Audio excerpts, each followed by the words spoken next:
Coming up, He looks kind of tortured. Yeah, and a little bit sick. He's haunted is what he is. art and madness. The paintings and life story of Vincent van Gogh would appear to make the case that there's a connection between great art and madness. But does that apparent link have any real basis in science? Rita Braver takes a closer look. Starry, starry night. In the midst of his fierce and ultimately losing battle with madness, Vincent van Gogh made some of the most beloved paintings in the world. Darkness in my soul. They are highly expressive, and they're certainly informed by what must have been, these awful experiences of mental breakdowns. Mary Morton, curator of French paintings at the National Gallery of Art in Washington, says this self-portrait was painted in a mental asylum after Van Gogh famously cut off a piece of his own ear. But it's the other side he displays in this work. What do you think he wanted to show us in this one? The good side, the fact that he really is okay? No, not necessarily. I mean, does he look okay to you? He looks mysterious and kind of tortured. Yeah, and a little bit sick.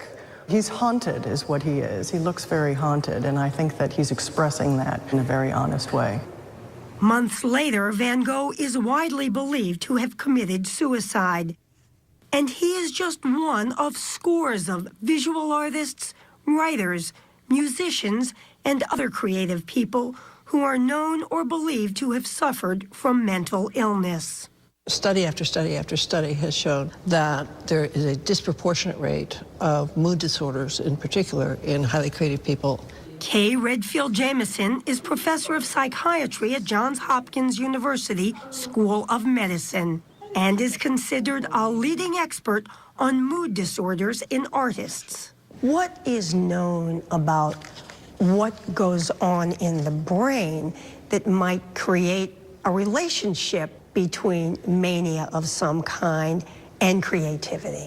One of the things that has been observed since mania was first written about is that people have more energy, more drive, they take more risks. It's also the profound despair that comes from depression that gives them a different kind of appreciation of the human condition. Some preliminary studies also suggest a neurological explanation. The brain's frontal lobe seems to be activated in a similar way during mania, schizophrenia, and creativity.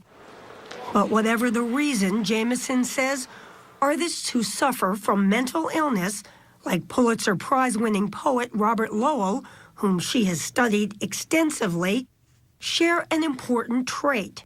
They can somehow muster the power to channel their suffering. He had one of the worst variations of bipolar illness that I've seen in terms of just severity. I mean, what it took was this iron will, this ability to get up the next morning and sit down and write. I want to talk about a couple of other people that you've written about. Take Ernest Hemingway. Well, I think that Hemingway had a very complicated view of his own illness. And for example, when Scott Fitzgerald wrote his great essays about depression, the crack-up, Hemingway was scathing in his criticism of Fitzgerald for having gone public about having been mentally ill. Since then, dozens of artists have struggled publicly with their mental illness. Michael Angelakos is founder of the indie band Passion Pit, cool enough to land on Letterman. He says some of his most popular songs reflect his ongoing battle with bipolar disorder. People think, oh, well, somebody is in a manic state. They're so productive, they're so creative. Do you think that was true for you? Sometimes there's a double-edged sword where you may be productive, but maybe not everything makes sense. Were there periods where you couldn't work at all, where you just felt despondent? Oh, absolutely, yeah. I mean, most of my 20s was taken over by depressive periods. I would have to literally fling myself up into a manic state to get things done. It pretty much ruined my life in my 20s, absolutely. Today, at 30, Angelakos is taking medication and also undergoing electroconvulsive therapy, options not available to many artists of the past. He says he is trying to keep himself on track and also raise money and awareness. His hope to help other artists understand they can cope with mental illness, yet, like Vincent van Gogh, still create visionary art.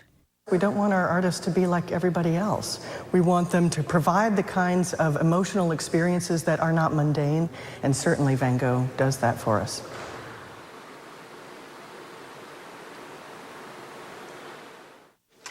You don't use any tools, you just use your fingers. Yeah. Ahead, the singular skills of savants.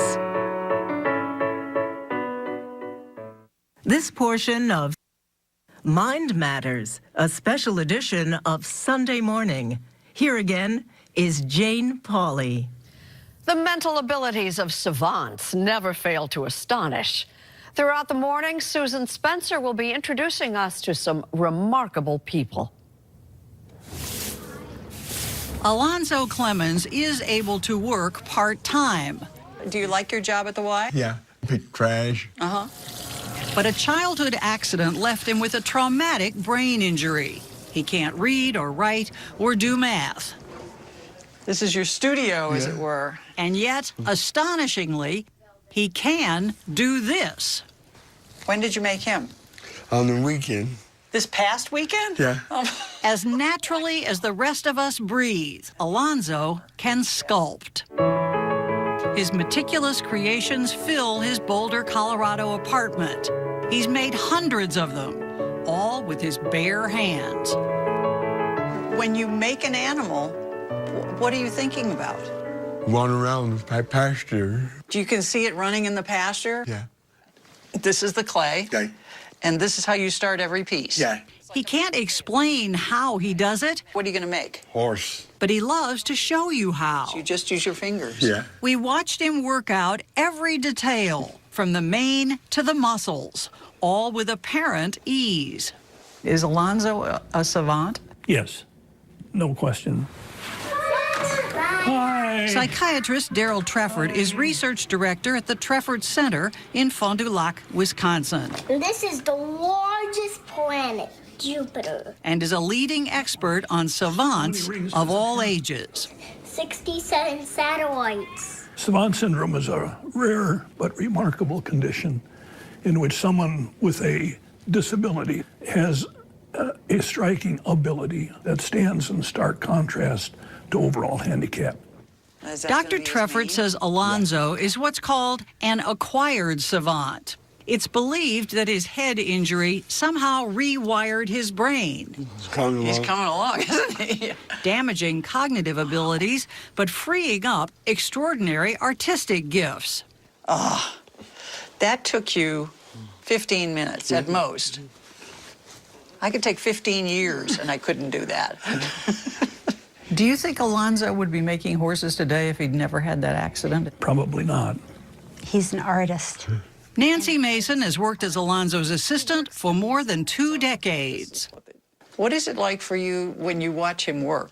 It's a joy and a blessing in my life. And in Alonzo's life as well. Can you imagine not doing this? I'd be miserable. You'd be miserable.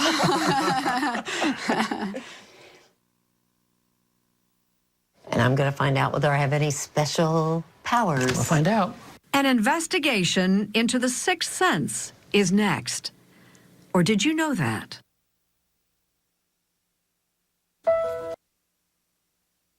Many people claim, and many others question, the existence of ESP, extrasensory perception.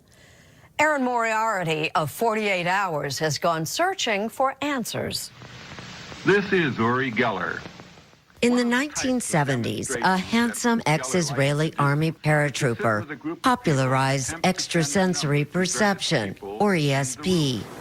Bend, melt. Uri Geller claimed he could bend spoons with his mind. Look, you see? See inside sealed containers. The steel ball is found. and even read other people's minds. As you can see, he is quite elated about getting the right answer. It was great television. But offstage, Geller had also caught the eye of the intelligence community. And this is where it got very interesting, because scientists would consider, wait a minute, maybe we can read the minds of other government officials. Maybe we can see inside a nuclear facility in Russia. It sounds incredible, but it's true. Relying on now declassified documents, national security reporter Annie Jacobson has written about the U.S. government's decades-long attempts to use Uri Geller and others like him for psychic espionage. It's sort of like a highly classified black program inside of a black program. One, because you don't want the Russians or the Chinese to know what we're doing. And two, because a lot of scientists didn't want their colleagues to know what they were doing because of the embarrassment factor. And there had long been reports, says Jacobson, that the Kremlin was also experimenting with ways to weaponize people with ESP. And there's a declassified report that talks about the Pentagon's real fear, citing Uri Geller by name, that if he was able to bend metal with his mind, he might be able to use his mind to interfere with the delicate electronic system on a nuclear-tipped ICBM. Keep looking. But Uri Geller's skills turned out to be unreliable. Uri was telling me you don't feel, what, strong tonight? I don't Is that feel strong. As seen in this now infamous appearance on The Tonight Show in 1973. I can't. Well, I'm not trying to press you. I really not. Still, that didn't stop the government experiments. In the 1980s, the Defense Intelligence Agency began Project Stargate. It was top secret. It's actually beyond top secret. Dean Radin, a scientist, worked on the program that employed about a dozen psychics and mediums. For what? For espionage. To see whether someone in the United States could spy on other countries from here. Right. Just using their mind. Right. Did it work? It did work, yeah. I was good at finding people. I was good at locating things. Angela Ford was with Project Stargate for 9 years. She calls herself a medium. The Defense Department preferred remote viewer. In a sense, were you hired as a psychic spy? I guess, yes. Her assignment? To look for missing hostages and fugitives without ever leaving this building at Fort Meade in Maryland. I was called into session, and my boss asked me, where is Charles Jordan? In 1989, Ford says she was able to psychically track down a former customs agent who had allegedly gone rogue. I said, the man is in Lowell, Wyoming, and I spelled it Lowell.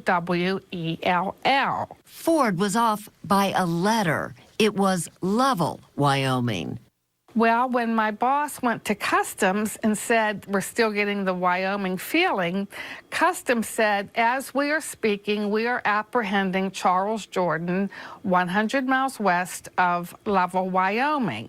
So you were right. We were right. There's no obvious explanation for how Ford obtained the intel that turned out to be accurate. But could it have been ESP? Not according to physicists like Caltech's Sean Carroll. Is there such a thing as ESP? No. I think we know enough about the brain to say, no, it really doesn't work that way. We'd be able to test that, be able to put a little receiver next to your head and pick up those signals if they were actually coming. They can't detect it yet. You believe ESP exists? Yeah, of course. In 1995, Project Stargate was shut down, but government interest in the paranormal has not been completely abandoned. Writer Annie Jacobson says the military is studying soldiers who seem to be able to sense danger. An example would be a soldier out in the battlefield with a unit, and the one soldier says, let's not go down that street any further. I sense an IED. They'll send a robot out, and the robot will locate the buried IED. It's called precognition, sensing what will happen before it does. Dean Radin, now at the Institute of Noetic Sciences that studies ESP, put me through a test. This experiment is going to see if your body responds before you see an emotional picture as compared to before a calm picture. And there we go. If the pupils of my eyes dilate before the disturbing ones appear on the screen, that's precognition. And I'm going to find out whether I have any special powers. We'll find out. And the answer is yes. That I am reacting before I'm seeing an emotional picture. 5 seconds before. Whoa, I sure didn't see that coming, which is why I have my doubts. But those who have seen people like Uri Geller and Angela Ford in action say you can't dismiss the idea that some people may have ESP. What we're talking about is something like a talent, similar to musical talent or sports talent.